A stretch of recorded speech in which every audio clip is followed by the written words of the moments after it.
It's Radio Zero with Rick and Rose, Friday, January 16th, 5:02 p.m. Central something time. We live stream on Facebook on the Radio Zero page and Poster Children page, on Twitch at PCJCUSA, and on the Poster Children YouTube channel. Also, you can subscribe to the podcast through Apple Podcasts, Spotify, Pocket Casts, other services. You can go to radiozero.us. You can patronize us at patreon.com/radiozero. Thank you to all of our patrons for making this show affordable. You get what you pay for. Well, yeah.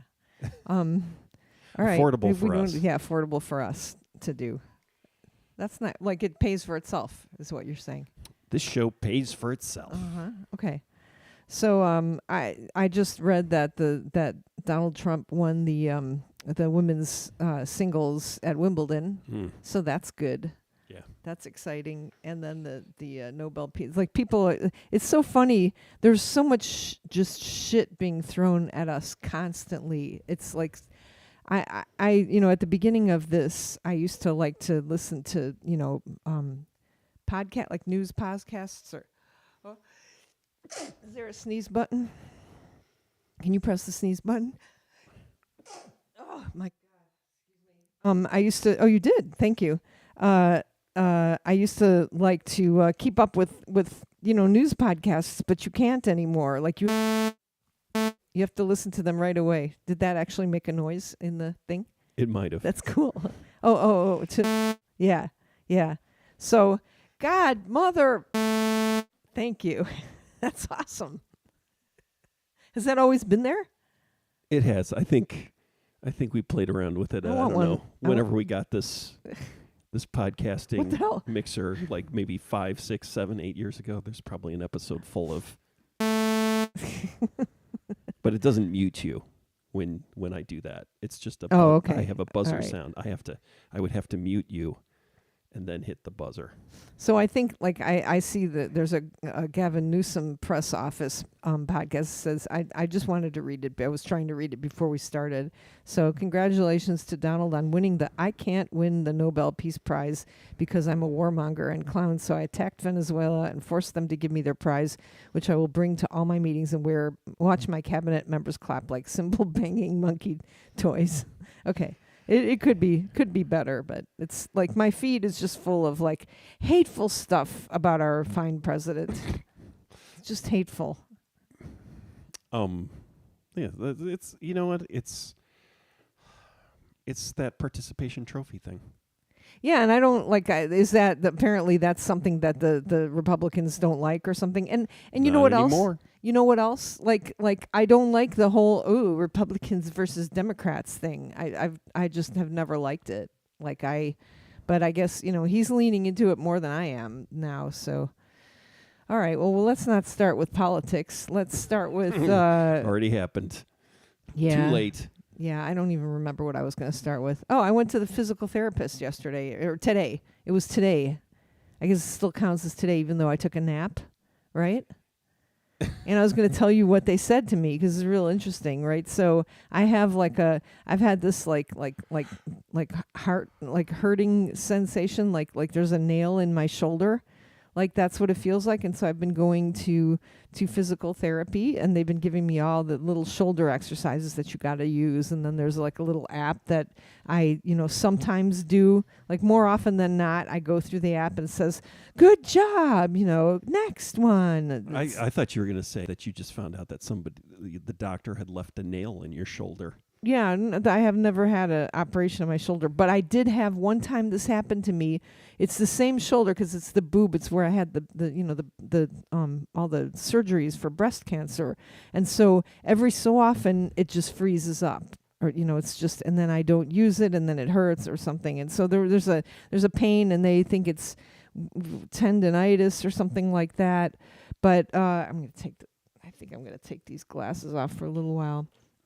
Anyway, it's been like 4 weeks or 6 weeks of exercises, and it's getting a little bit better. But so what she did today was she pressed on the pain, like the little pain. She's trying to find the pain spot, and she's pressing on it and pressing on it. And she said that she's trying to get, this will give a message to my body. It'll like, like when we were programming flight simulators, and the flight simulator was crashing every so often, and so we stuck like another like random like CPU card in there. It's like that. It's like it's some kind of chaos. Yeah, it's a chaos thing, like to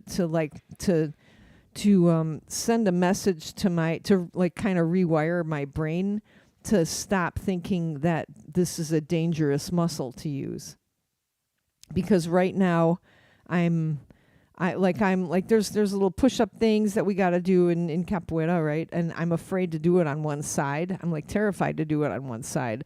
And apparently I have plenty of strength, but I'm just afraid that it's going to hurt really bad. It's because so the pain, you get a pain message. Yeah. And so this is by pressing on it just causing more pain, and it's to rewire your brain to start ignoring it, or I think so. Yeah. Yeah. Or just because there are enough muscles to take care of being able to do whatever I need to do with it. So, and there's also like if I move it a certain way, I'm not going to feel the pain. Like it's just needs to reshuffle or something like that. And I guess if I don't know. I guess if I sat around and didn't move it at all, it might start getting better or something. But it's my left arm, and I can't not move my left arm. I'm left-handed, so when I've tried to do a couple of things where I've like for a couple of weeks where I didn't do any workouts at all, and all that happened is it hurt more. So but anyway, I thought that was really interesting to try to. And then my sister reminded me that her dog had like a messed up leg and just got an operation on its leg. And then the physical therapist is trying to teach the dog that it doesn't have to, that its leg is okay now. And so he's been overcompensating, and I've been overcompensating on this too. So I've hurt my bicep, So so it's gonna just get worse and worse. So your sister compared you to? Yeah, and then I just wrote back one face. Like compared me to a dog. Yes, yeah. Her dog. And but then I was thinking about the tinnitus also, which is apparently called tinnitus, right? Yeah, is like that really? I always like tinnitus. I did too, but it's called tinnitus. Like if the breast cancer doctor calls it tinnitus, so. Yeah, and I've heard it a couple of times that way. That's those are connected. He knows everything. I want to know what an ENT says. They say tinnitus also, because I was at one. So that's like another thing where like I'll bet that like because I remember this same noise like after a show, and then the next morning it would go away. And now it's not going away, and it's probably and then oh god, I clicked on something wrong in my, and I'm sorry for any of you guys who are listening like through Facebook or something, because you're probably going to start getting ads about tinnitus now. Like it's just that's the constant. I don't have the pot ads anymore. I've got the tinnitus, and like if you click on this link, you'll find out how to cure your tinnitus, and it's like AI slop. Of like somebody just going, I didn't realize that my tinnitus would be cured, and blah, blah, blah. Like have you ever clicked on an AI slop like hour-long video? I think it was generating the video. I mean, I'm on a website right now. How do you pronounce tinnitus? And it's over. Lipoflavonoid. So it's some kind of what would you call it? Patent quack medicine for tinnitus. But it says the British and healthcare professional pronunciation sounds like tinnitus, while the American and layperson pronunciation often sounds like tinnitus. Oh, so the doctor has to call it tinnitus. Yeah. And then, so which one is right? Well, it depends. Either. Even the American Tinnitus Association, also known as the ATA, can't decide. They say both pronunciations are correct. Yeah. They say. But for the record, they use tinnitus. Okay, well, wow. The Americans. Okay, which is that Trump's America though? Trump's American medical doctors. Should I put like a worm in my ear? There, like some of the videos have got like there's some kind of nerve in your head that's flaring up or something, and like one thing that the crazy, and I mean crazy fucking ENT guy that I saw, it was like Trump. He was doing the weave. This guy, he said something like, in the your ears will ring to the frequency that you're missing. Well, yeah. I mean, yeah. I guess You'll like I thought it was overcompensate. Yeah, it's the. Or, yeah. Isn't that weird though? If it's the right, it's the. I thought it's not the little hairs or whatever vibrating at that certain frequency. No, it's there's two different types, I guess, of tinnitus, and there's one that's got the hairs, and then the other one is just you're fucked. Mm-hmm. You're fucked. So you got your hairy tinnitus, and Yeah. then you've got your non-hairy tinnitus. Yeah, yeah. Maybe they should distinguish it that way. Anyway, yeah. So, it seems like I can pay $64 a month to get the app that will make my tinnitus go from a level 8 to a level 3, and I'll sleep for the first time. Michael says 7 or 8 years ago I was lying on my couch. I think you meant couch, and out of nowhere my tinnitus in my left ear went much louder. This happened in the past, would get quieter. Yeah, the pastime never happened, and it's been bad for all these years. What freaks me out is if I jut out my lower jaw, it gets deafening. Mm. And then when I put my lower jaw back in, it gets undeafening. So I can make it much louder by doing this. Why would you do that? Well, Stop doing that. Because Doctor. then what kind of what movement can I do that'll make it go away? When if I this move makes my it arm- louder. When I move my arm, it hurts. Yeah. When I move my arm like this, it hurts. Stop moving your arm like that. Yeah. No, but you know what I mean? Couch. I know. Wow. Michael Markowski, computer corrected couch to coach. That seems... I mean, it makes sense. I mean, contextually, it's more likely someone would say, I was lying on my coach than I was lying on my couch. I mean, it's just the AI. Telling you right. It's Trump's America. Making the most obvious sort of next choice in a sentence like that. I mean, you want to review any of the shit that's happened? Like woman was killed in Minneapolis. Somebody else was shot in Minneapolis. We're done with my tinnitus. Do you think though that like yeah, when I do this too, that's why I thought that it was curable. We're back to the tinnitus. Yeah. Okay. When I make certain movements with my face, it gets louder. Mm-hmm. So why I don't understand. Well, yeah. For me that's, I mean, yeah, you can have volume changes or like clearing out your ears and so you hear things differently, or even the sort of frequency response of your ears. But if tinnitus is internal, right? It's your brain coming from your brain making the noise. Yeah. I don't know why the changing of your physical, those changes would change it. So I'm not sure why that would there's happen. got to be something some movement that I can do that will make it go away. And they're like, we'll teach you, you can go pay for mindfulness, learning to mindfulnessly, get rid of your tinnitus. And like, it might be stress related, you should maybe have some pot. Okay. Nick Williams, sudden boost and squealing in one ear is a cell dying, right? Sudden boost and squealing in one ear is a cell dying. So Michael says, my coach tells me it will be better. I like that. Damn Coach. Yeah. Coach. Okay, we're done. We're done with my... Oh, yeah. What? And then Mike said, damn autocorrect. I meant couch this time.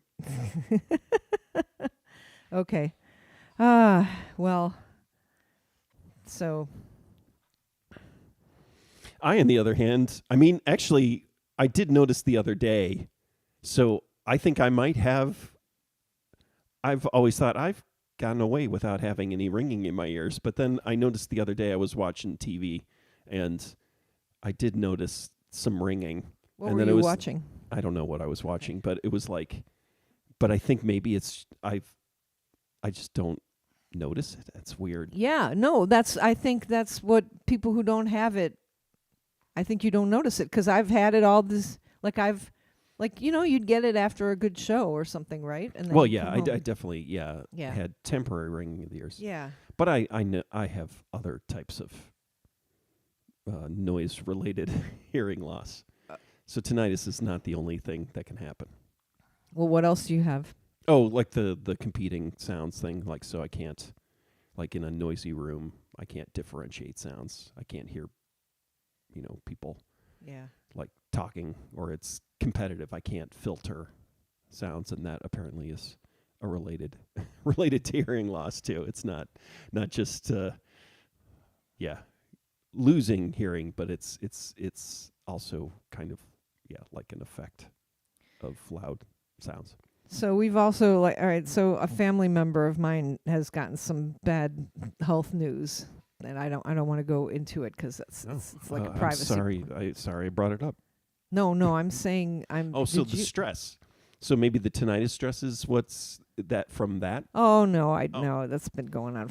Tinnitus has been going on forever. But I'm so trying to keep a family member calm, and trying to deal with like those types of, you've had to do that before. You have any suggestions about getting shitty health news? No, but I was saying when you were talking to that person on the phone in Walmart that, what did you say to them? You divulged that we were at Walmart. We were at Walmart because Rick needed some kind of fancy ass. Not fancy ass, like not lo-fi micro card. old school micro SD card that they supposedly had there. But I said to calm down. Yeah, he told them to calm down, and it was like, uh-oh. Well, you need to calm down.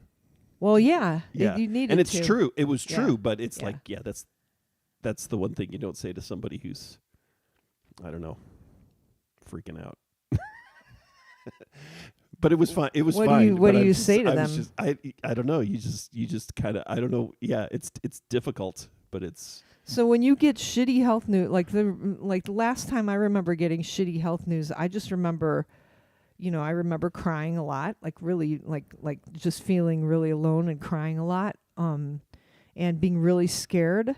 And then it was my first like personal shitty health news, like the breast cancer, right? And so I remember just really being crying, and then I remember talking to people, and then like everybody I talked to had that had like every third woman that I talked to had breast cancer also. So it's like I couldn't it was kind of like you couldn't throw a rock without hitting somebody in a half a boob.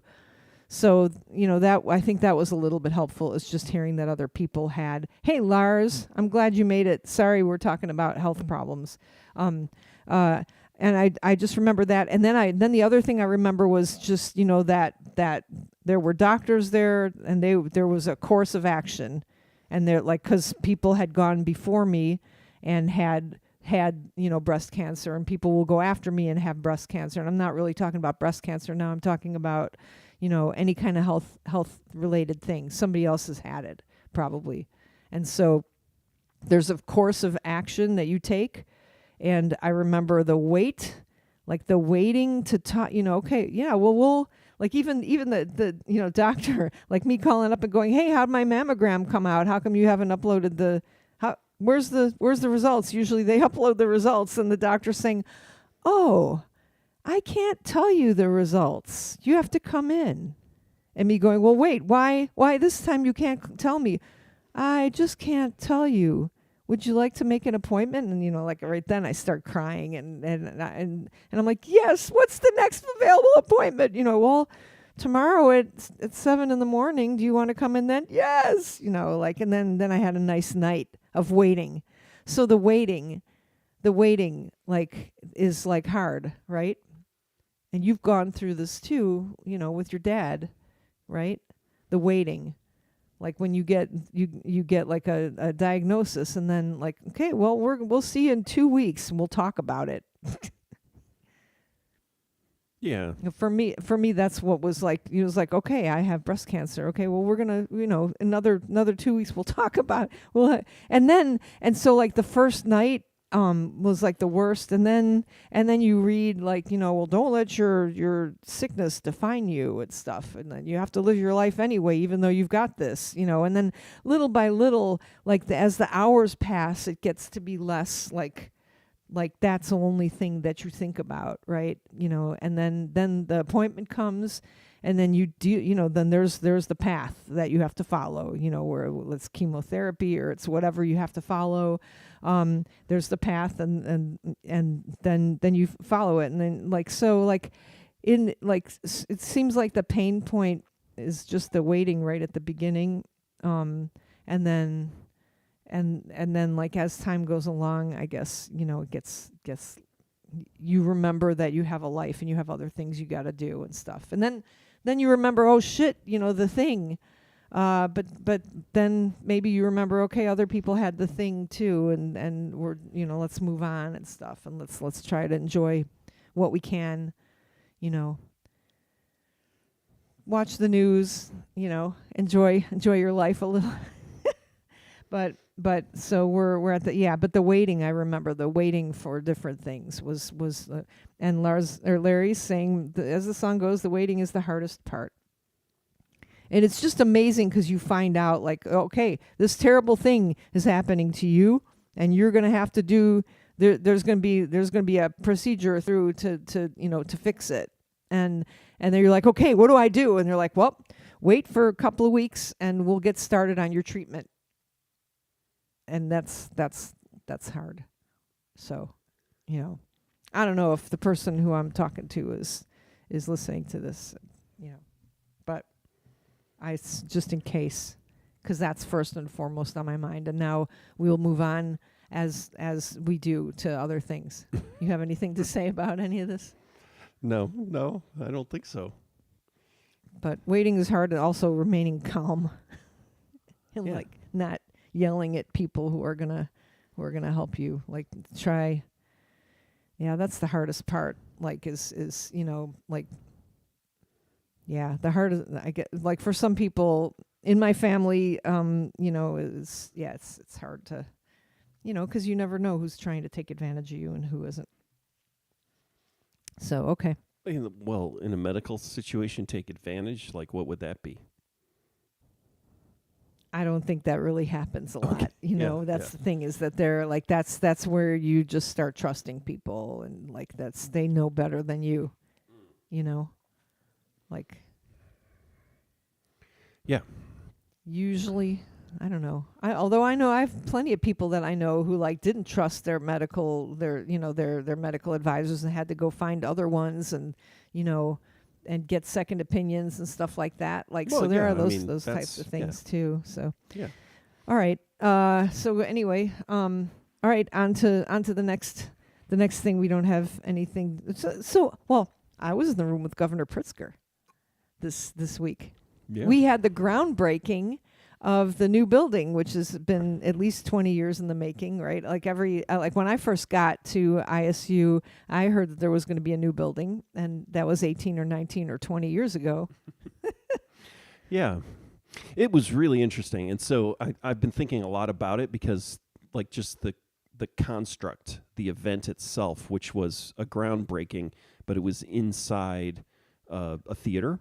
On a stage, and there was like a trough of dirt, and with shovels, and then the president of the university and the governor of the state and the dean of the College of Fine Arts, the provost, they all stood in a line, and the person whose name that it's named after, she was there. And they dug shovels into this kind of, and got a picture. Yeah, and got a picture, and it was like.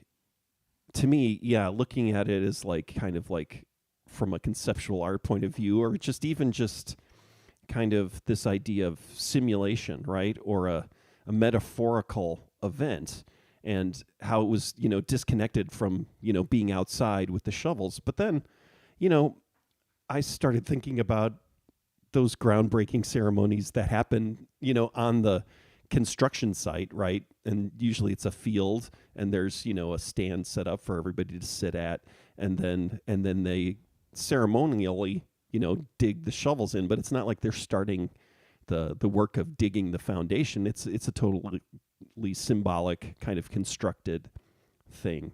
And so it's like, that's really interesting. It's like it seemed weird to me initially, but then it was like it's already a weird or sort of symbolic thing, even if you do it outside, right on the site, right? Yeah, and because dig into the location. Yeah, and the like all around the building, there's a moat of dirt, like because there's already been construction happening. You can't even approach the building. They've been breaking ground for a couple months now. Yeah, but it was neat. So all of them were all together, and they all everybody gave a speech, about how nice it is that we still care about arts in Illinois, and how long this has been in the making. I think, right? The provost was there too. She got to dig in the shovel also.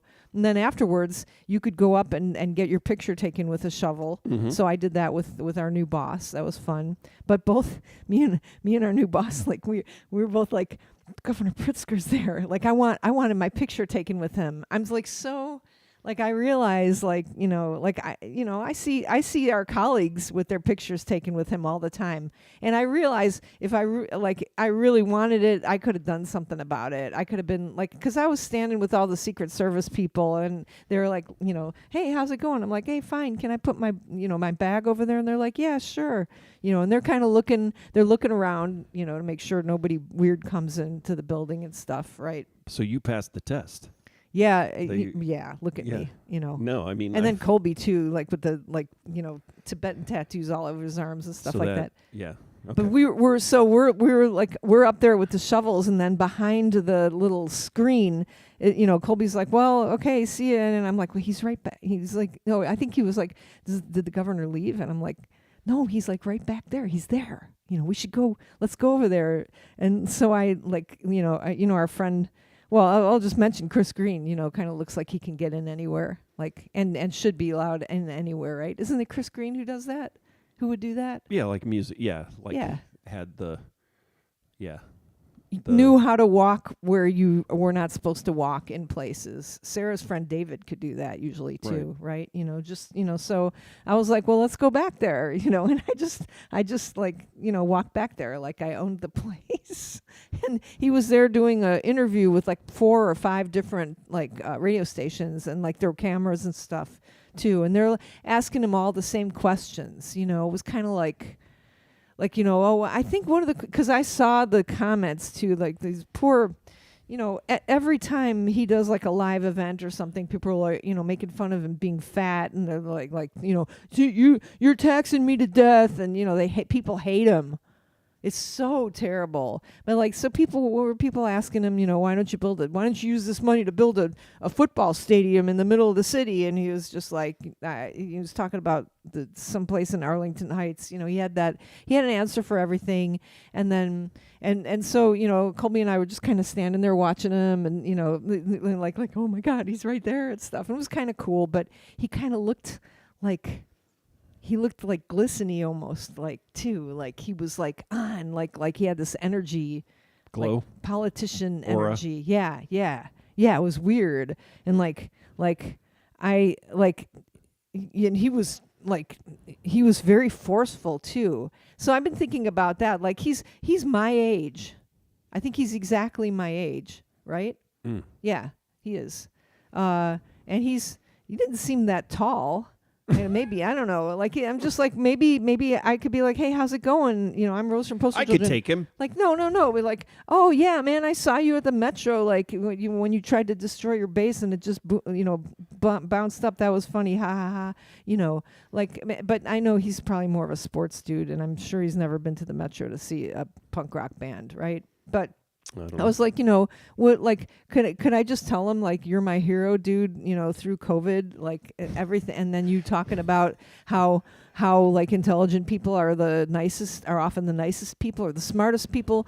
What do you say? The smartest people are often the nicest people, or the nicest people are often the smartest people, or something like that. I can't remember which comes first. I've said it before on here, but I love that. And so, like, I would have just liked to have a picture with him, but he was so on, and so and at some point I was like, we're not going to get a picture with him because Larry Dietz was there too, our old president. This is another thing too that I need to talk to you about. Larry Dietz is there, and then the newer president's there, and hi April. And so there were like all more bigwigs kind of standing off the path where he would have to exit anyway. And I was like, we're not going to be able to get over there probably. And I'm not sure if I really want to push it because we're the only two goofballs. We're the only two goofballs sitting here that weren't press and weren't like important. Like Colby's kind of important, but not as important as like the ex-president of the. So I'm like, well. And then I was like, well, I'm just gonna settle. Like, I hope he says something mean about the president. Maybe he'll say, or just like a little dig. And then like somebody did ask him, are you going to release more? Because ISU gets less funding than all the other universities. Like we get the least, right? Well, per student, like the distribution of money to all the state universities, in Illinois, where the money we get, we're basically getting about half of what the other schools get per student. Yeah, so like he's standing up there, you're kind of like, dude, don't come and give us more money, But it was nice that he was there, and I know he can't. And somebody said, how come he can't give us more money? And it's because the people in Chicago, the Chicago universities lobby more, right? No, it's because the money, the way the money is distributed between the state schools is based on some formula from decades ago, possibly a half century ago, and to change the distribution now, they don't want, like, so for instance, it's like, boost up ISU to get a higher percentage, but then it would be like, and then what, you take down the amount that U of I gets, right? And so everything's got to be, this has got to be additional on top, right? They'd have to find more money. Give more money, and then it's like that means getting that through the budget, right? Which isn't going to happen. So it's already bad enough, like when the state government shut down, right? Without a budget, like we just didn't even get. We didn't get money like a couple of years ago, right? Before Pritzker, yeah. There was that was crazy. And so it's like even so trying to, I don't know, change the formula, but then there's been all sorts of talks and work on trying to figure out some way to make that distribution more equitable, but we don't get it. Comes from that. Yeah. So, but anyways, so there he was, and then I was like, so people were asking him that, and people asked him something about releasing some kind of funds, and he was saying, well, we're kind of in an unknown position now because the government is doing all kinds of crazy stuff. We don't know what's going to happen next. And he said, and then he mentioned that, the Trump administration just decided to withhold, what was it? Money from Illinois for, what was it? Childcare? I can't remember now. Yeah, I think it was. Yeah, childcare. He's like, just this morning we sued them, so they couldn't do that. Now they have to release that funds. But so the Trump administration is, so at that point I was like, oh, he's doing it. Like look at Colby. I'm like, hey, he's going to say something bad. Yeah. Or not bad, but he's going to complain a little. And that's all I wanted. I just wanted to hear that. And he ended with this is the most corrupt political, administration ever. He ended with a big punchline, and he was like, "Thank you very much," and then he started walking. And I was like, "Yes!" That was kind of cool to see that in action. But it was like almost too powerful, It was like seeing Cheap Trick on the stage at Mabel's, right? That's what it was like. It was like, ugh, that guy, that belongs on, in an amphitheater. Like, did we see them in an amphitheater? No, we saw them at Mabel's. Well, I know so we never saw them. Another time. No, we saw them at the Illinois State Fair. I mean, no, that doesn't. That was after. Counts. It counts, but like it was kind of like like when you saw Cheap Trick, but they were at Mabel's, and then they had all the cabinets. They had cabinets stacked to the ceiling, but they just had lights in them. Yeah. Yeah. Oh, so it was this is like too powerful for the amount of space it's in. It was amazing though. Cheap Trick. Yeah, they were amazing, and so just see Pritzker that close was kind of amazing too. So. That was cool. JB Pritzker's great, but he's no Cheap Trick. He is kind of like Cheap Trick. Cheap Trick also played at the Kennedy or the Trump Kennedy. Oh, those Center motherfuckers! Yeah. Forget it. That's not a good example. Yeah, I remember. Ugh, God. Okay. But that was a little bit of excitement, right? For the that was neat. I'm glad I got to see that. Yeah. Yeah, I was amazed because I didn't think he was going to come back. So the thing is that we've had 3 governors come to announce this building project. Right, that's right. And J.B. Pritzker was the last one, and he came to announce when the funding finally kind of got approved. He came. It was right before COVID. Right before COVID, January. Yeah.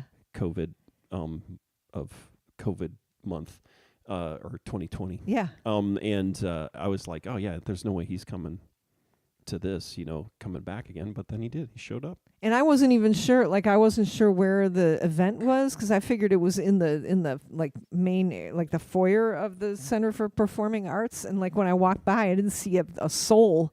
And I was like, what the hell? And then I got like a message, Pritzker's going live. And I was like, oh, what if he's here? You know? And then I clicked on it to see him. Like on Facebook, I saw the inside of the Center for Performing Arts, like music theater. And I was like, oh, he's in there. The people are in there. So I went in there. So I knew where to go because of Facebook. It was so ridiculous. Okay, let's see what people are writing here. Lars says, song stuck in my head for days. I am a scientist guided by voices. I hope I can pass it on to you all. Michael Markowski says, if we were trying to get songs into people's heads, I have had Autopilot by Seam in my head for quite some time. I had like some old prog rock song in my head for like a couple of days. And then I was like, why is this song in my head? And it like had the words, why is this song in my head? I think it was some kind of like, and then I was like, oh, that's why it's in my head, because it talks about that. What, so I stood up in front of my kids in a class today, or like this week, at some point. I think people were talking about music, and I was like, does anybody like the band Geese? Because my kid, I'm like a professor who talks about their kid now. Yeah. I don't think I like that. But I don't think I ever liked it when my professors talked about their kids. But here we are. But so, and like one person was like, oh yeah, Geese. But what did you type? You said something. Yeah. Like the what did you do yesterday, guys? This British, or not British. This podcast. Yeah, one of them mentioned Geese. Oh wow! It's an older Irish comedian, right? Yeah, this is just had mentioned Geese, so it was like, oh my god. And there was like, what's his name? Jack Black.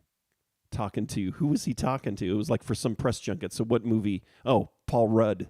He was like, Jack Black was like talking to Paul Rudd about, have you heard Geese? So it was like, I was my stylist or whatever was playing Geese, and I was like, oh, it's amazing, poetic. It was like, oh it man, is amazing though. Definitely jumped up to some way. Yeah, like when old people are talking about him. They've jumped up a level. But well, the question is, are young people talking about them? Yeah. Well, I mean, so I was going to say, they're going to be on Saturday Night Live, not this weekend, but next weekend. Then and that also is like, Saturday Night Live isn't the young people show anymore, right? It's not the show for 14-year-old boys. It's like for 50. 60-year-old, 14-year-old boys. Yeah. So those of you guys, if you want to check out some new music, check out the songs by Geese and Cameron Winter. Yeah. I'm sorry. I get you know, but it's kind of neat when your kid shows you new music and you just can't find any fault in that music. And that's the thing, is the way he was talking about it.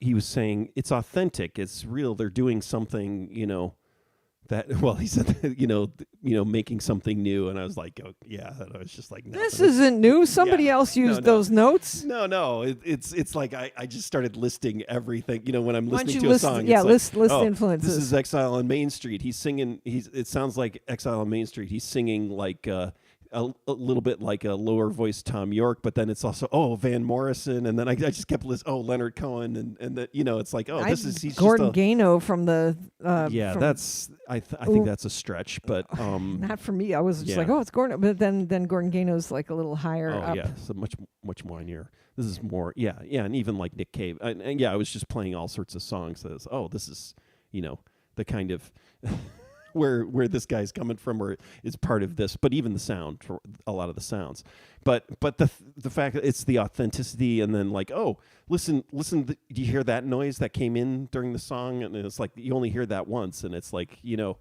so and it's like the record has, like, each of the songs has hiss on it, starts out with like hiss, or you can hear a hissing sound through it. And I'm like looking it up, and it's like, it's the Cameron Winter solo record. And it's like looking it up, and it's like, he recorded that in this producer's Brooklyn apartment but this guy's got analog, tape, is doing analog recording in his apartment, right? and in his loft. And so it's like, that's it's just tape hiss, but it's like it was neat to hear. So I think there's kind of, if this band kind of continues to be popular, it's I think it's a signifier of a switch to kind of authenticity, or more kind of rough, warts and all, or less polished, as opposed to like kind of pop music. But I even feel like, like indie rock and everything like that, all that stuff has gotten more polished and kind of clean sounding. Like I was playing you Turnstile, which is that other band, and that's so like glistening, like produced. And I mean, and some of the songs are kind of like hardcore songs, kind of like Jane's Addiction-y, but like so like super high polish, and you can hear the auto-tune on the singer's voice, but it's not an extreme auto-tune. It's not like Cher Believe or what's his name. That kind of auto-tune, but it's still there, and it's like, that to me is the kind of less authentic, or kind of how that all production and everything moved that way, whereas the Geese stuff sounds kind of, and that's why I was saying like Exile on Main Street, where it's like that recorded in a basement in France kind of sound. And so that's exciting.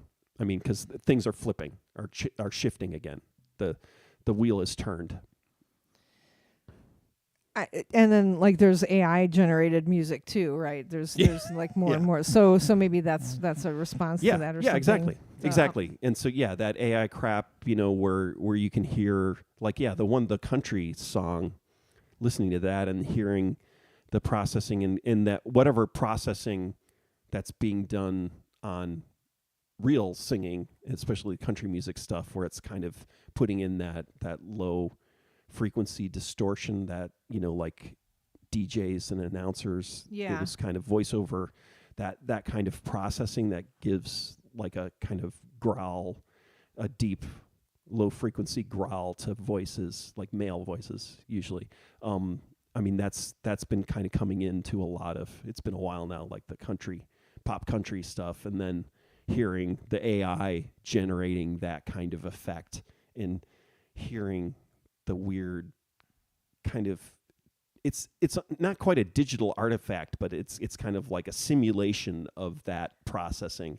Ooh, I hated it. We were talking about the uncanny valley. So you're talking about AI country song, like that was just yeah.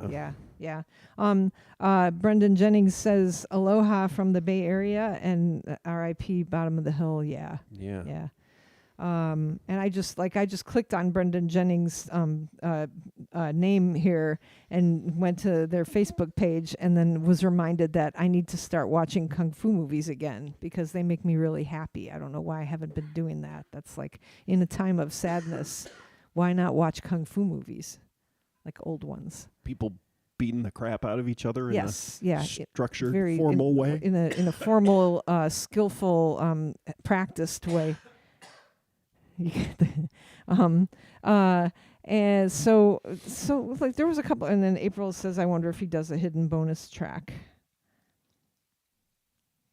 Do I know the I had like did I get that, Larry? Did I read yours that says the theme from One Day at a Time was stuck in my head for a couple of days this week for some reason? That is a rather catchy tune, I must say. And I know I would remember it if I heard it, but I don't want to hear it because I don't necessarily want that stuck in my mind.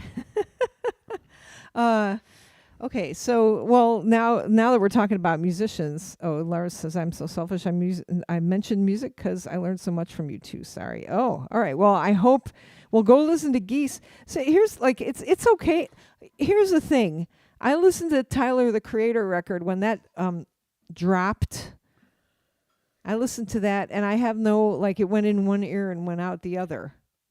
Well, the one from a few years ago with was it a pink cover and the kind of like, it was more kind of like 80s. Yeah. Really distorted stuff. I like that. And then what about Taylor Swift? You listen to that? No. Because it's a lady's voice? Yeah, I just don't like it's shrill. She's shrill. No. I talked about that in my class. I think about too. I like women singers. Some, but I don't like I don't like pop music. I see pictures of Kim Gordon all over my yeah, you don't like pop music. So I'm like the Tyler the Creator, I guess I don't like that, but there's something like I haven't clicked on Cameron Winter to listen to it. Because I don't listen to music anymore, and I should, and I will. Like we're driving to Champaign tomorrow for violin lessons, and I'm gonna be like, hey, turn on that. I won't even have to say it. He'll turn that on, and I'll happily listen to it. Though that's the thing. Like I like it. I really like it.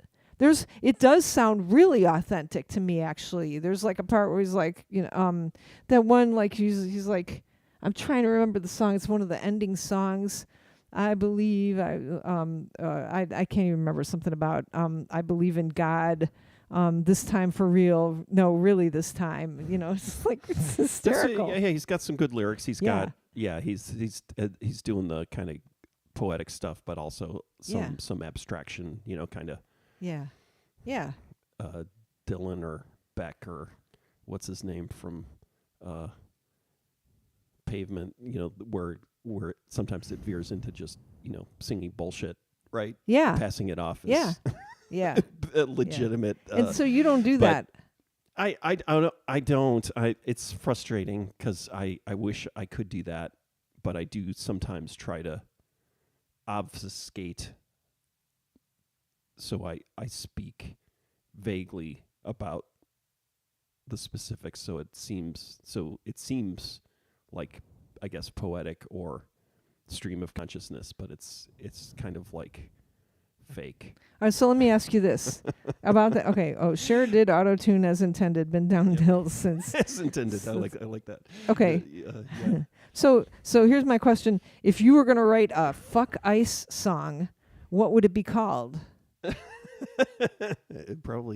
It would be a hardcore song, right? Yeah, I mean, you say "fuck ice," yeah. Mm-hmm. Because I see that people are song. like, oh, I don't like ice, so I'm going to make a song about it. Yeah, and the kid was saying he wanted to write a song. He was thinking because of the Bob Dylan stuff, right? So, early Bob Dylan, it was like, oh, write a song about what's her name, who was shot in Minneapolis, right? It's like that. That is, starting to think about those type of things. But then the effectiveness of it, and so that's what I always struggle with, and it's just like, ugh. Well, we wrote that song, or you wrote that song, Roe v. Wade.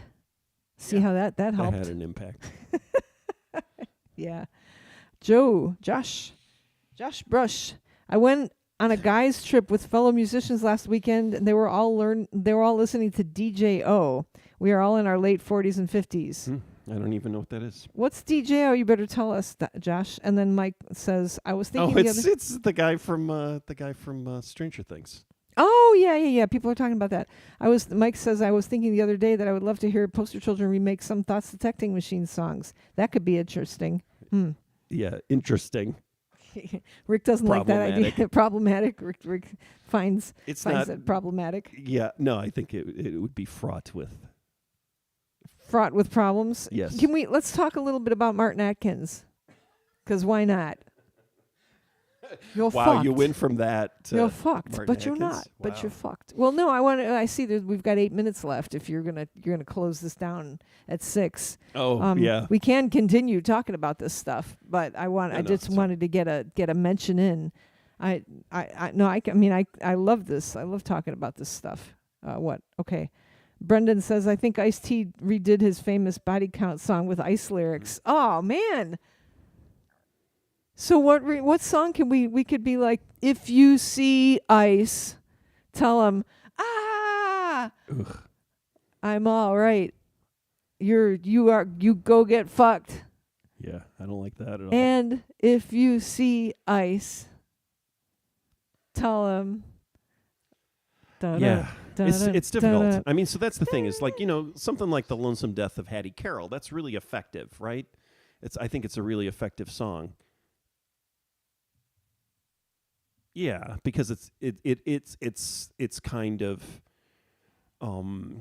it's like eyewitness, or it's almost like news, like it has some aspects of news where it's like, talking about what happened and the name of the guy who beat her to death, and then it has almost like a journalistic aspect to it, but then it's also talking, kind of like talking through that voice, and then making sort of expressing the tragedy and the immoral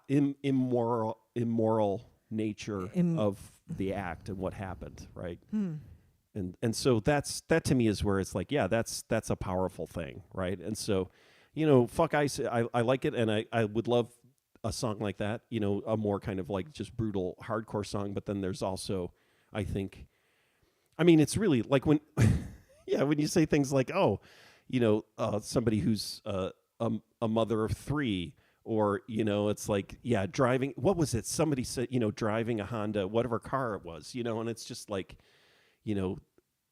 shot in the face, and it's like that to me not that, but it's like where it's like, this is a human being, right? Not a object, right? Or an abstraction. Like, fucking Ice is an abstraction. You wouldn't actually fuck them. It's also good. I think there's entirely valid protest in that way too. Sure. Yeah. But it's like, I think the pathway, if it's changing hearts and minds, right? The pathway is not, if that's somebody's intent, right?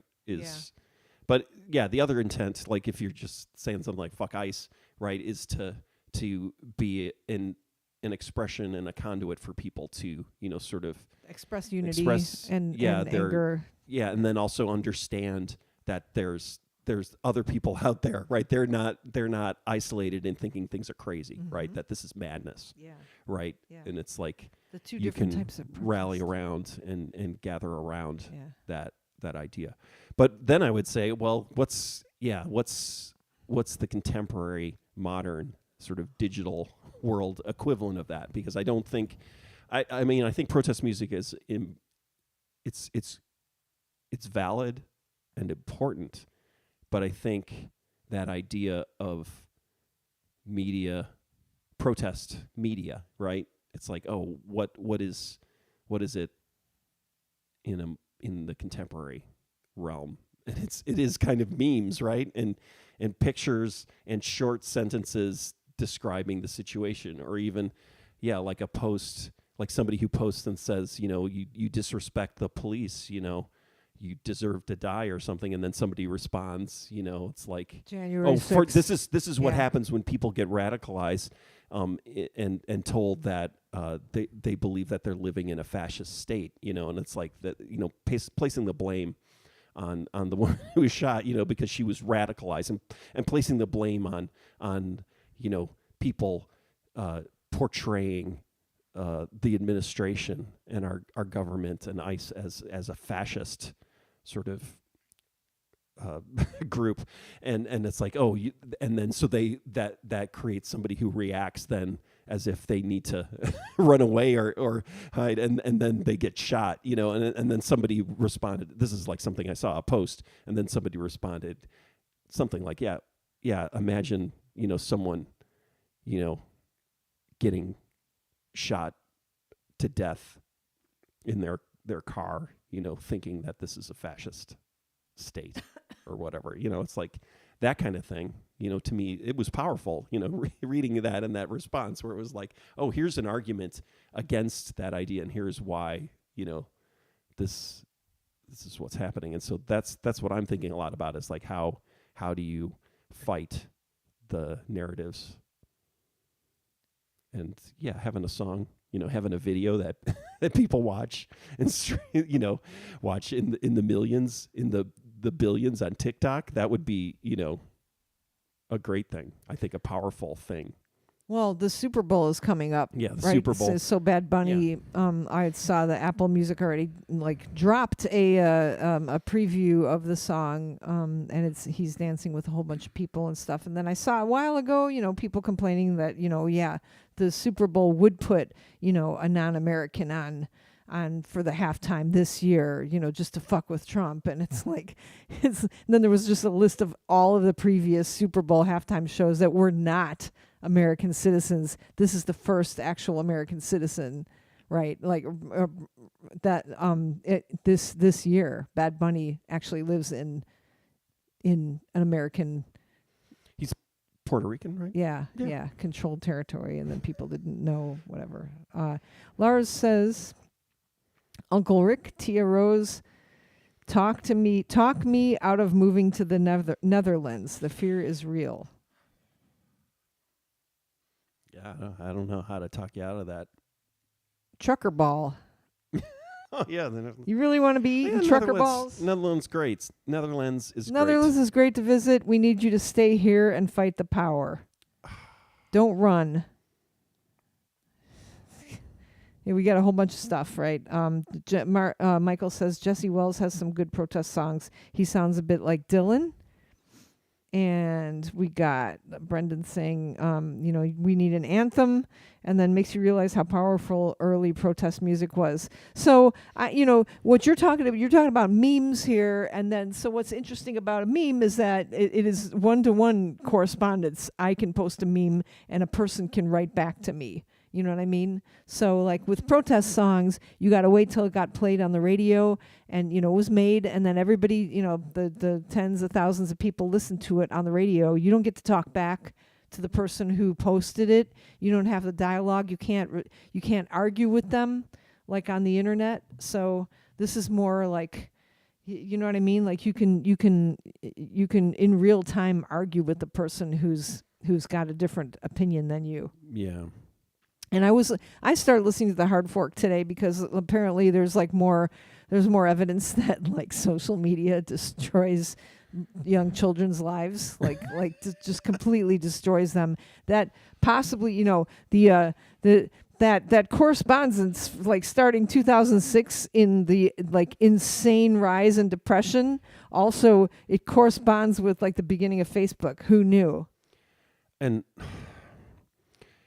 I have been thinking a lot, and this is not specifically about social media, but so all of like cognitive issues and things like that, where it's like, oh, it's just getting older and everything like that. I'm starting to worry, and maybe it's just looking for an excuse that it's not aging, right? Operating in denial, but it's like, is this is what's sort of happens to a brain that's on, digital media for like 40. I mean, so I've been, operating virtually, for like almost 40 years, I would say, right? Having that sort of digital interface. And so pre-web, even just working on computers and everything like that. And it's just like, is it, and I mean, there is a cognitive impact, right? And the idea of attention span and all that kind of stuff, right? But it's like, it's just thinking about it in the same way that like learning how to program, right? I think rewired my brain into the way I process things, the whole world, right? And even the way I, write music, I think it's like intertwined, the kind of restructuring of your brain, when you learn a language, right? It's just in the same way, right? Like your language and the way the certain languages, you can have certain sort of impacts, right? So like language that is more tonal, right? Mm-hmm. Tonal languages, right? Then there's a connection to like creating music, yeah. and possibly having perfect pitch and things like that. And it's like there's all sorts of aspects of the way you think of it.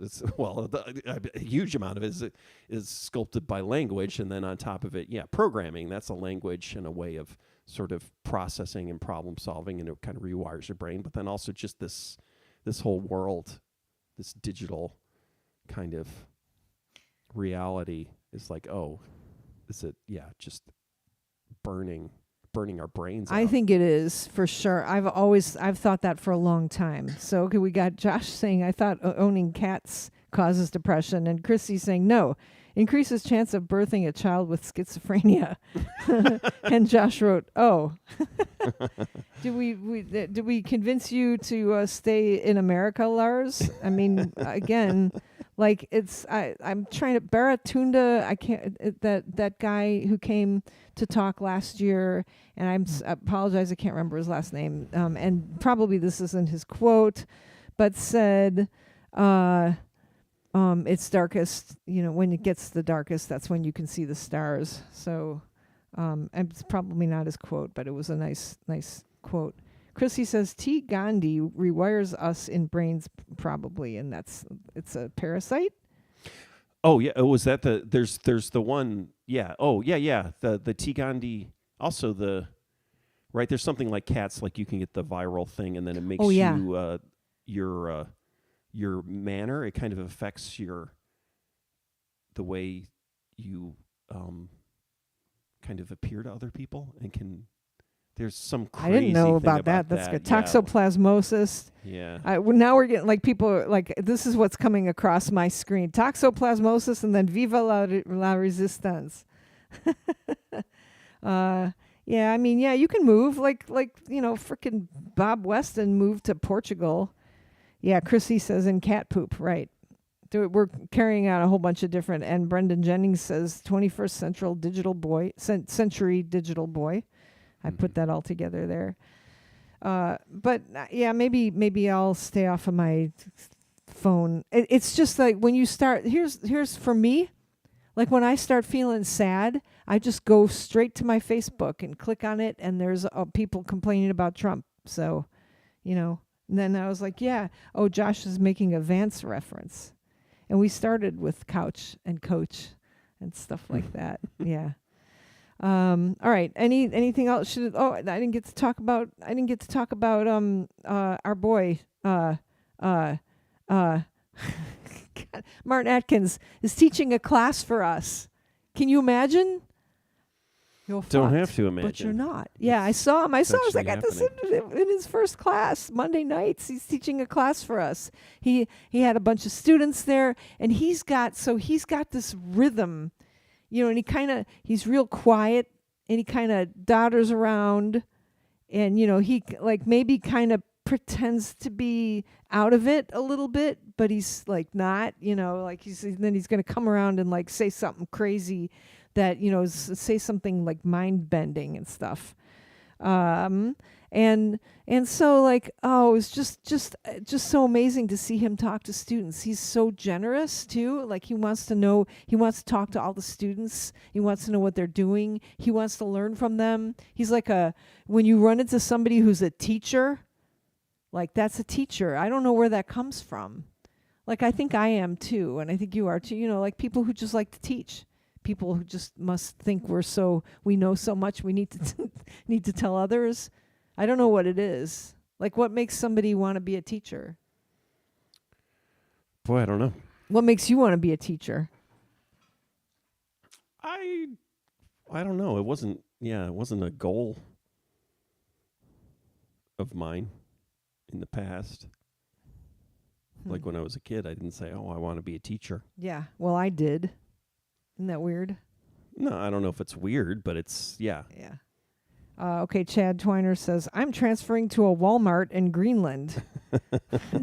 And Larry says, happy 41st anniversary of the movie. The population of Greenland, right? Over and over again, and I keep having to check it because I hear this, and then I think that can't be true, but it's like something like, 50,000 people? It's like smaller than not even the town, the combined urban area of Bloomington Normal, but just one of the towns, right? It's like that's the full population of Greenland. Is like, it's definitely in the tens of thousands. So that blows my mind every time I hear about that. Like he could have paid them all off, right? Yeah, I guess. Just remind me, you remember the movie with oh God, what the hell's the movie called? The movie that I used to love. Yeah, okay, so Greenland has a very small population, estimated around 56,000 to 57,000 people, making it the least densely populated place in the world, with most inhabitants being Greenlandic, Inuit, or mixed Inuit-Danish descent. What's the movie with the mermaid? I was going to try to Bill come up with... Forsyth movie. With Bill Forsyth movie. Okay, so I should have known that you aren't talking about Splash. Okay, I was going to make a joke and say something else, and now I realize, oh no, of course not. It wouldn't be Splash. Somebody find it. The Secret of Roan Inish. No, the movie that I really like. You're talking about, they're not going to be able to tell. I know what movie it is. What is it?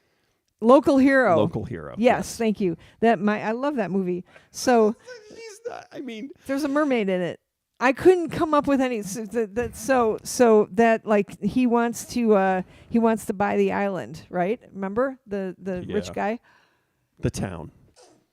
You gotta hit the buzzer when I sneeze next time. He wants to buy the town. I can use the cough button for sneezes too? Yeah. Oh, okay. I didn't know that. Chad Twiner says that is wild. I didn't know that. I'm gonna sneeze again. Get ready.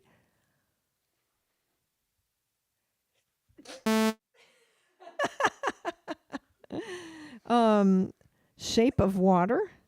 Yeah, that's another one. Another one. Is there a mermaid in it? Well, Larry says happy 41st anniversary of the movie Scanners. Off topic, but I know Rick gets it. Okay, why am I talking about somebody? Oh, because the Greenland thing, right? Mm-hmm. So, will they get to vote? Will they get to vote in the next election? If we buy Greenland, is that like going to be the 52nd state? Yeah, I'm losing track of how many places are going to be states. So Canada was 51st. And this is all so then Greenland would be 52nd, and then Venezuela's 53rd? And then, again, what about Puerto Rico? Why don't they get, why wouldn't they be the 51st? Bums me out. Well, they're Washington, D.C. Oh, yeah, I know. Lots of people in line. Yeah. I mean, it has gotten to be, like, people actually know it's a joke now when he talks, right?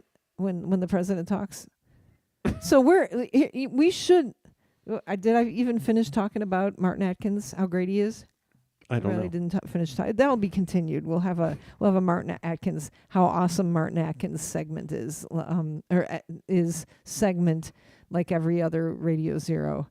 But if you're in Chicago, you should go to the Museum of Post-Punk and Industrial Music, because even if you're like not a fan of it, you should just go there anyway, because it's just so amazing. He's such a great storyteller.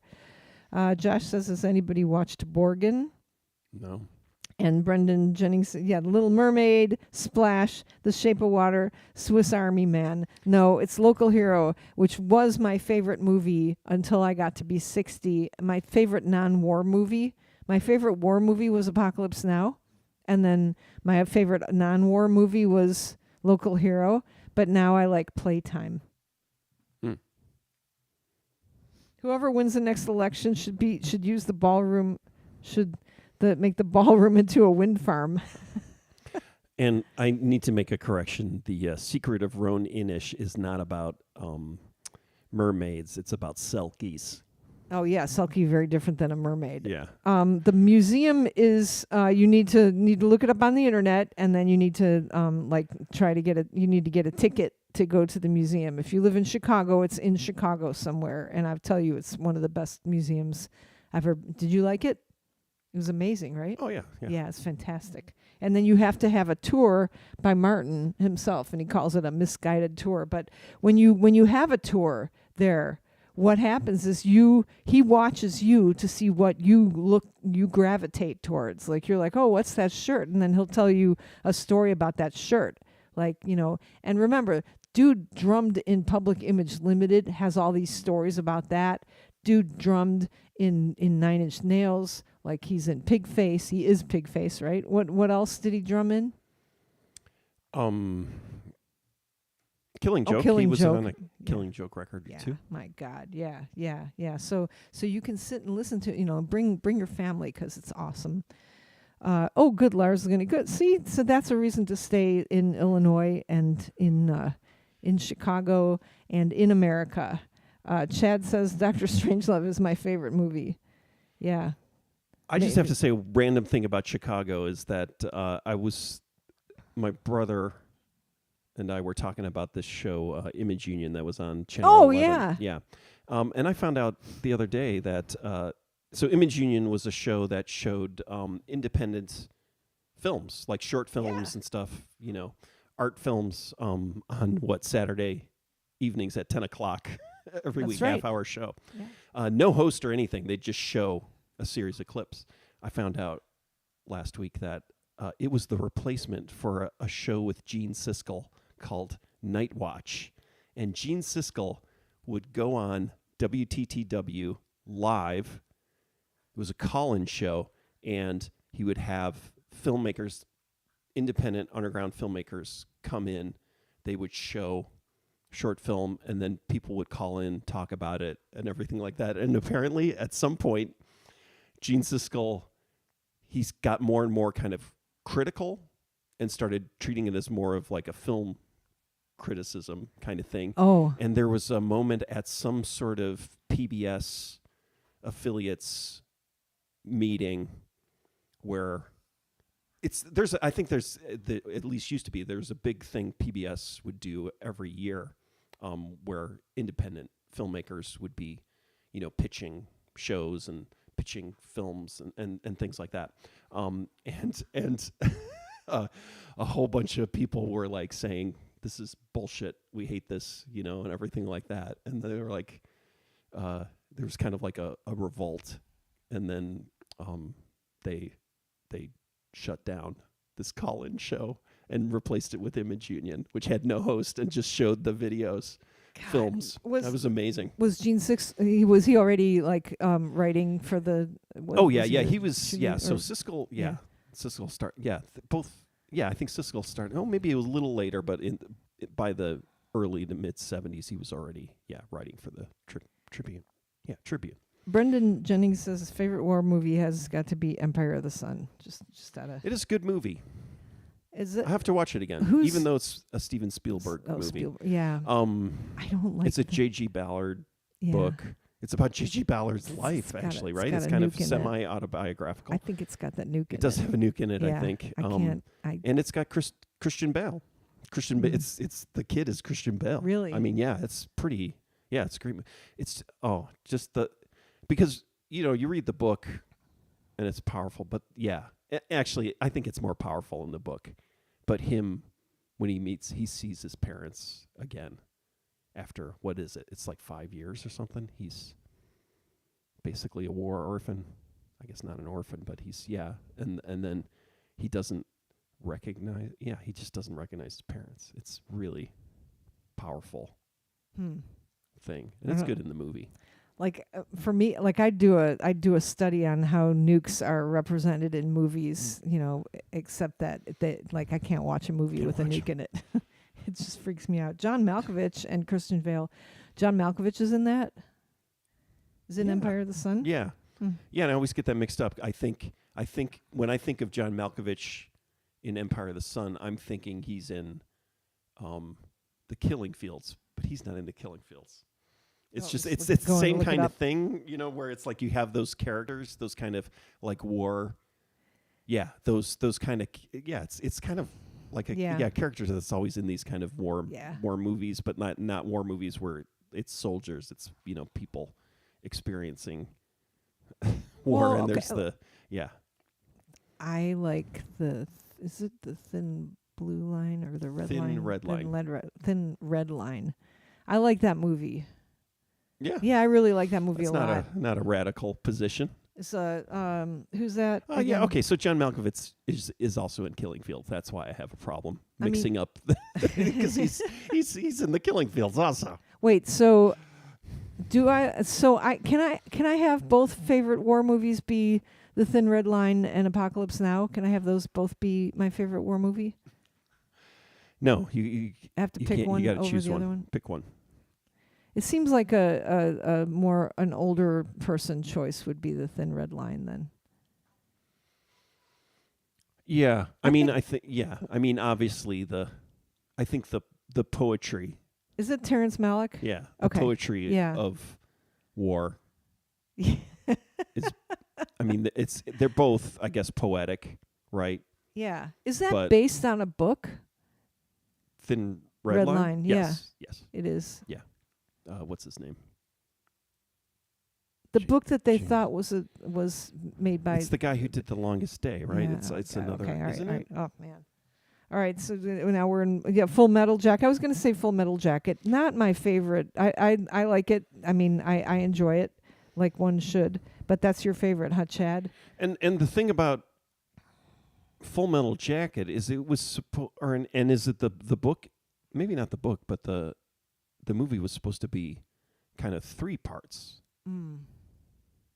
and it's really kind of like only got 2 parts, right? It's got the basic training, and then it's got the War. Yeah, the I battle. guess I haven't seen it in a long time. I think remember- Rose I would feel like like Empire of the Sun. No, I don't like it because it's got a nuke in it. I've watched it a couple of times, and I mean I like it, but if a movie has a nuke in it, it's hard for me to like and want to watch over and over again. But I have Brendan, I have seen it many times, like more than once, and like I even remember how the nuke portray it is understated. It's quiet and there's like white. There's like a pulse. Yeah, I don't like it. No, thank you.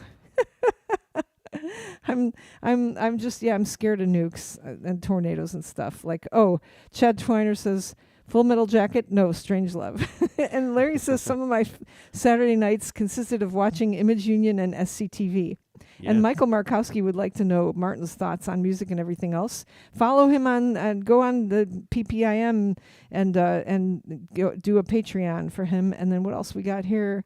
There's something else here. Josh asks if Martin played with Ministry. Yeah, we saw him play. He at least Oh, live. he played in Ministry on when we saw him at Babel's. Yeah, he Okay. talks about the chain link, the Yeah. Cage tour. Yeah, where right. They played right. behind the chain Yeah. link fence. No, oh, Brendan, it's okay. I wish this is a deficiency on my part. I should be able to watch something with a visual representation of a nuke. It's not a real nuke. And fuck you, Michael, with your Miracle Mile. Love Miracle Mile. No. In fact, I That's should. my I probably should tinnitus. right now. I did not buy the new it's been a while now, the box set. Oh God, really, Chrissy, not to double down on Strangelove stuff, but while I worry, I can't help but hate the bomb. It's always in my mind. Thanks, The Day After. Oh, that's Yeah. another terrible one too. Oh my God, Dr. Strangelove ends with beautiful nuke footage. It's true. Yes, this is just with lots of the famous nuke clips. It does. It is some, you know what else? Like, I think that the when they do have the nukes, there's something else there, like Terminator 2, you got a nuke. There's lots of nukes. I can't believe I'm talking about this because it's going to give me nightmares. But the one thing about, Empire of the Sun, and it's got the words Empire of the Sun in it, and so sun to me is like a nuke also. Like I remember that there's a nuke in it just because I equate it with the name of the movie. it is very poetic. You don't hear any kind of explosion or anything. There's just like in fact, it's almost like all of the strife from what I remember in the movie ends when you see that little blip with the kind of light. Like it gets lighter and there's kind of like a little wind and then he gets to come home, right? Or something, right? Mm-hmm. Isn't it? Yeah. It's gorgeous, but it scares the fuck out of me. Yeah. Oh God, no! I'm trying to figure out which. I got to make sure I get the right Miracle Mile. Platoon. You're not gonna have that as the. I won't share it if I have to see Miracle. So the thing that I've talked about this many times. Miracle Mile. The thing I hate about Miracle Mile is there is a low hum through that whole movie. It's like my tonight. It's like. Tangerine Dream. Is Tangerine Yeah. Dream Did Miracle Mile. Fine. Yeah, they're on a death march. There's this great podcast. They have a whole episode about it. About Miracle Mile? Yeah. Here I'm gonna care emoji your message, Brendan Jennings. Just because I don't want you to feel bad. Platoon. What do you think about Platoon? I mean, I enjoy it. I remember. Yeah, I really think the only time I've seen it was when it came out in theaters. And why can't we see Inglourious Bastards again? Because it's not a real movie. It's not a real story. I'm not saying you can't watch it. It goes back to the anachronistic stuff. I mean, I really don't like, and I also don't like rewriting history. I find, and I kind of didn't like that about Once Upon a Time in Hollywood, right? Where we're rewriting the Manson family stuff too. It's like, I didn't see that. I didn't get to see that. It's kind of like I don't understand. I mean, it's great. Oh, it's great. You assassinated Hitler in 1941. Great. It's like, but thanks a lot, fuckers. Why are we but even? It's not kind of true. like it's not reality. I think in some ways it's kind of like denialism, right? Yeah. And so like revenge fantasies, I understand revenge fantasies, but then I guess historical revenge fantasies, I don't think. What are some revenge fantasies that are not historical? Like, I mean, and I'm not saying this is good, but what's the one with the famous one, the one that used to always be oh God, I can't remember. Like it's not a fantasy, movie? I guess, but it's about revenge. So I mean, that's kind of the direct line. That's why Quentin Tarantino does these kind of things. Oh, yeah. Like with his Kill Bill. No, yeah, but I'm talking about the old '70s movie with Charles Bronson. God, I couldn't even remember Charles Bronson's name. Death. What's it called? Death Wish. I feel like Death Wish. I didn't see that. It's like Death Wish, right? Okay, here's. But yeah, Chrissy. Or what's the one I was just talking about this that I've actually blanked out of my mind again. But it's got it's Paul Schrader wrote it. I can't remember who directed it, but it's got. I got Inglourious. There's a whole bunch of go on. Oh no, it's just this guy. These guys. In fact, what's his name? Who played? What's his name? Who played the sheriff in the Dukes of Hazzard? Remember the goofy Emmett Walsh? No, Emmett Walsh was not in Dukes of Hazzard. Are you thinking of Sorrel? Oh, okay, all right. Chrissy says, to be clear, not truly loved, just forever in my mind. Michael Markowski says, "A Mighty Wind." God damn it. I quote that movie at least once a month. It was like I wish I could get the quote right because I do it all the time. There was abuse in my family, but it was mostly musical in nature. One of my favorite lines. But there's the comic, right? A Mighty Wind. A Mighty Wind was there's a right, the guys who did Spinal Tap did a Mighty Wind movie, but there was a he's talking about the comic book A Mighty Wind, which has the nuke in it, and two people, and the two people like the husband and wife like climb into these canvas bags because they're so polite. What's his name? The Father Christmas guy. Yeah.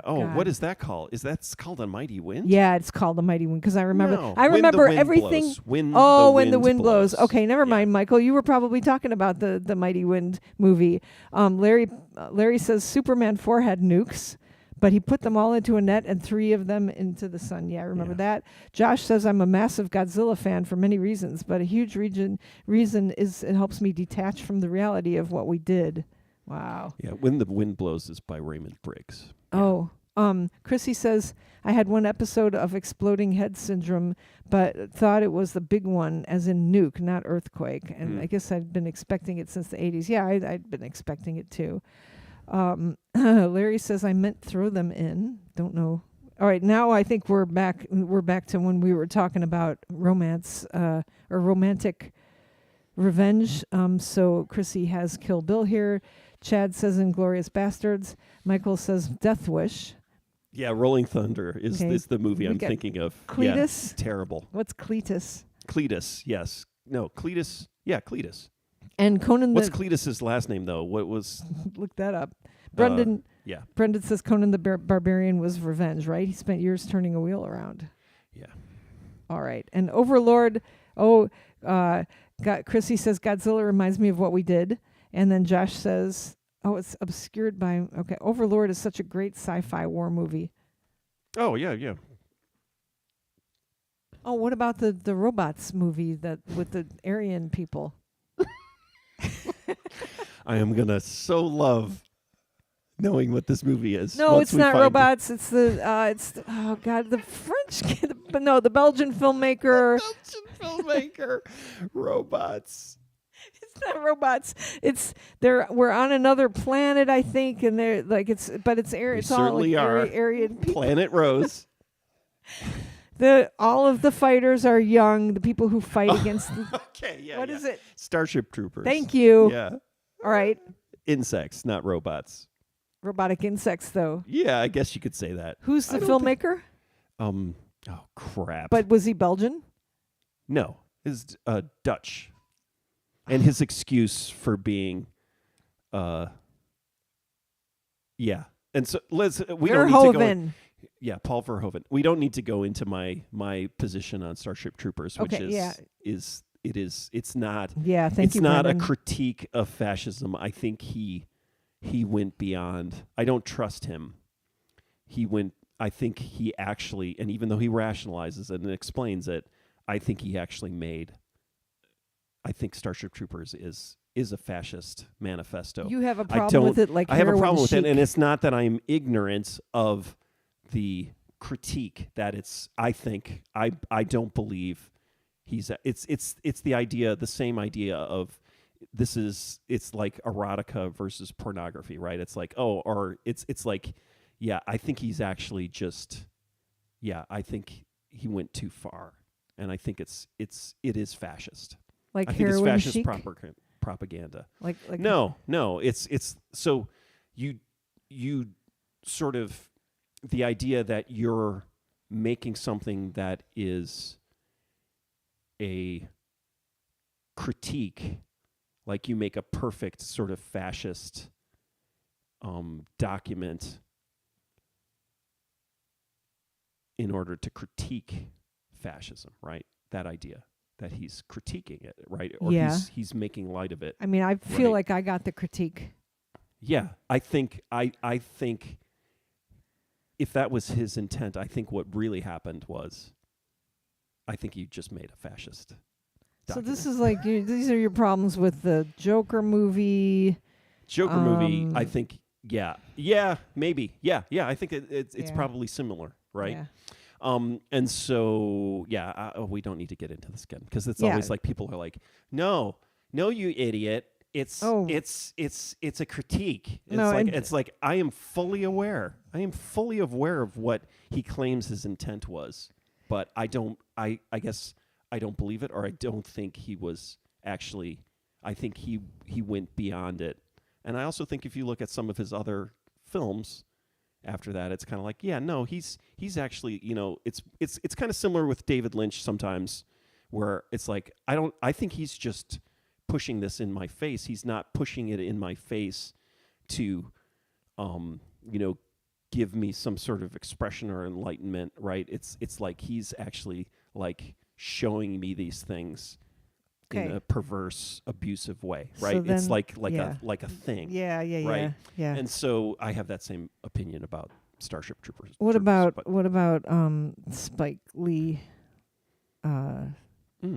The hot summer movie. No, I can't remember what it's called. Oh, that was a different thing. Whereas I think he was doing a much more complex, nuanced sort of examination of what was going on. But then his sort of press and position he took when he was talking about the movie, he was kind of, I think he was exploiting that in promotion.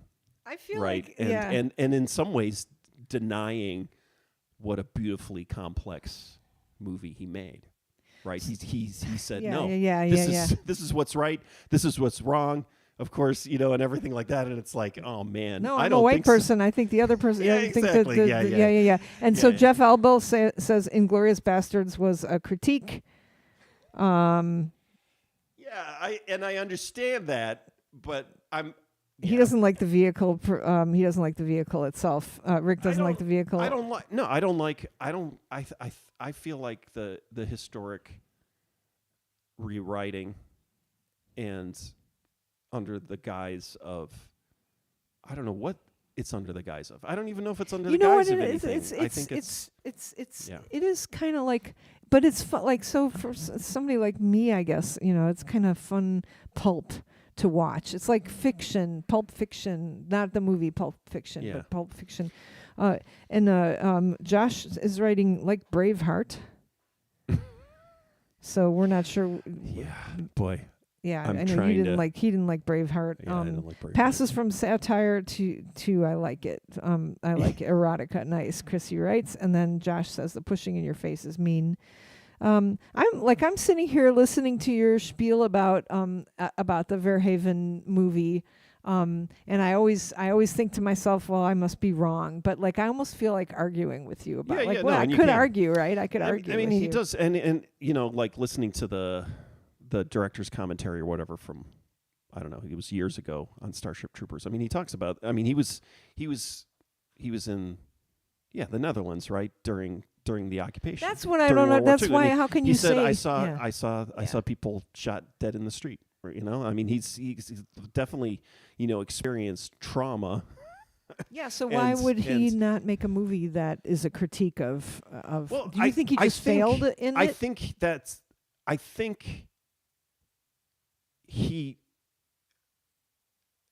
it's possible that was his intent, but I would argue that he went past that and just, I think he failed. I think at it passes over a line where, even though, I watch it and I kind of like, so that's the thing is in RoboCop laughing at the ads and everything like that, and I understand that, but then Starship Troopers, it starts to feel, I mean, more sort of basic. Like it doesn't feel like successful critique.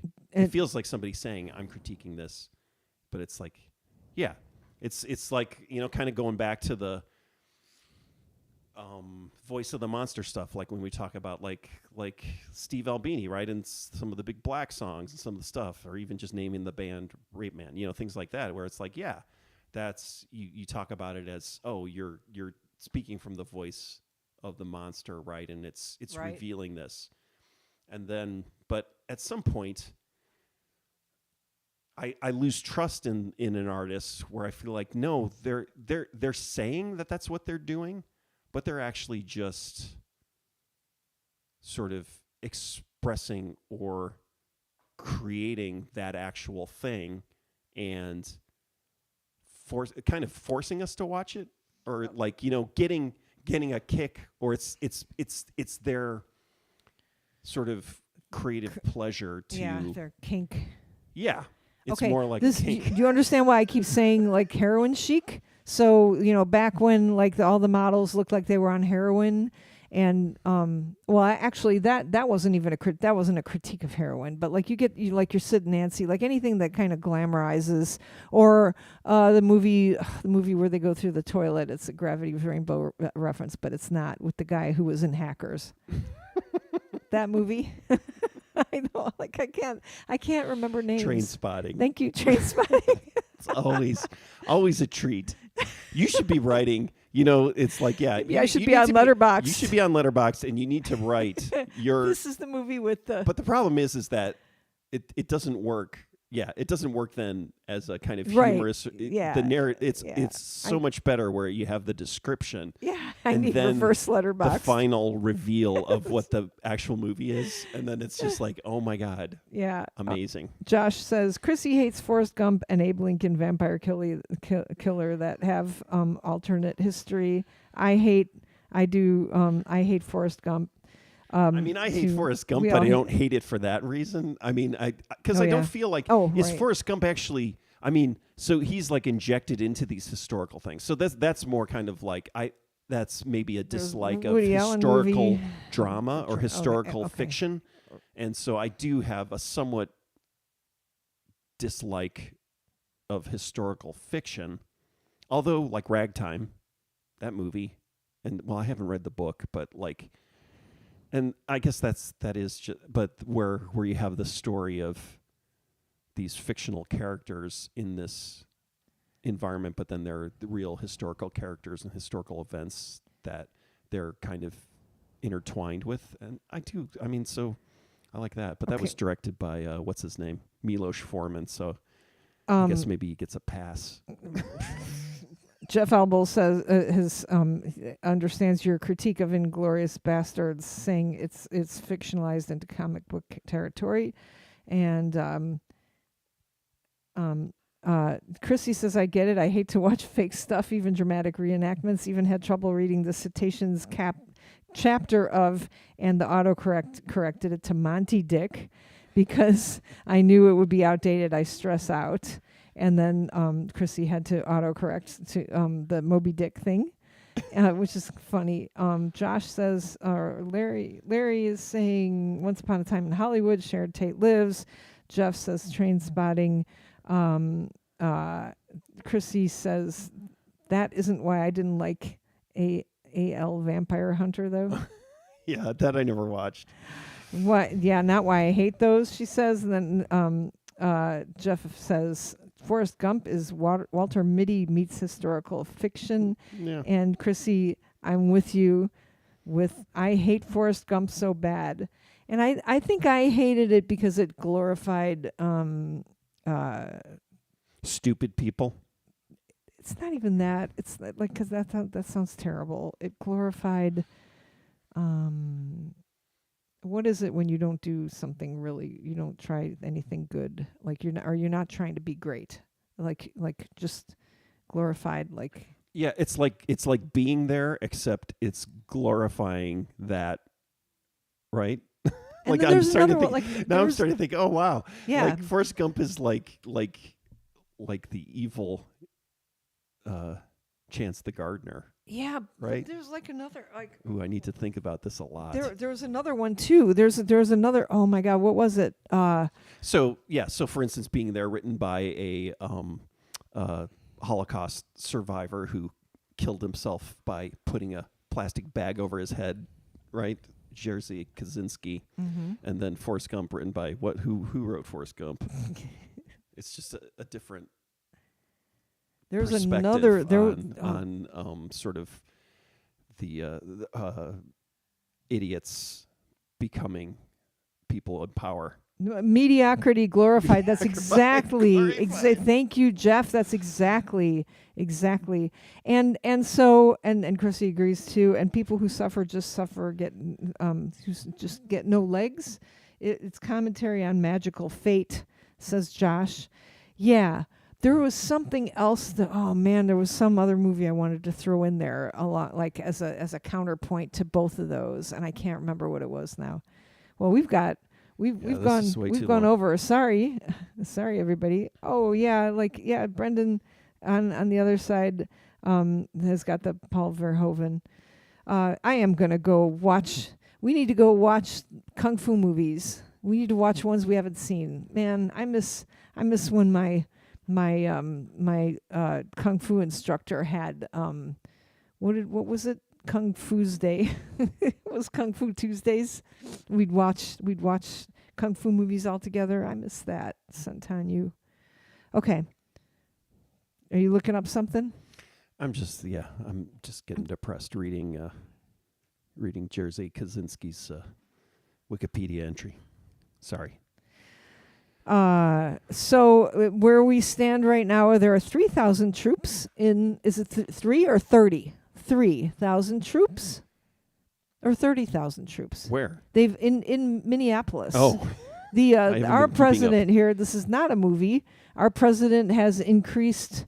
So this is before. Oh, Iron Monkey. Yeah, that's a nice one. Oh, hi, Tim Bowers. There's a one of my favorite kung fu movies.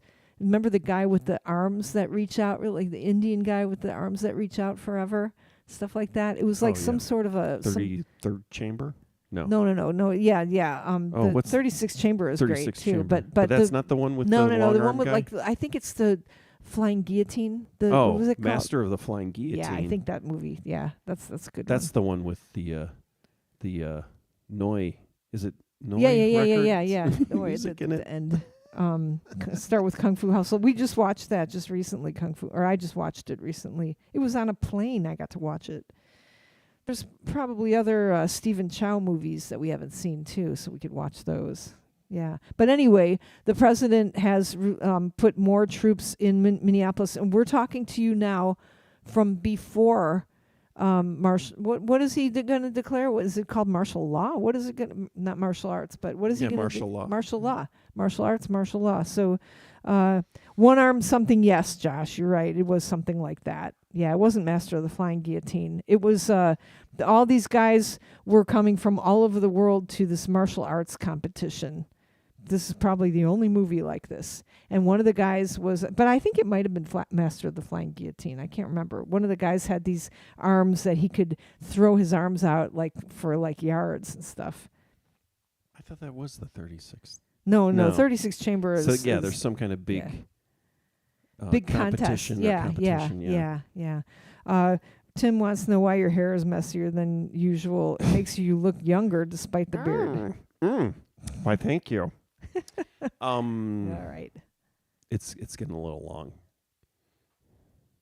and I'm not putting product in it. Oh, back to Minneapolis. Wing Chun, yeah.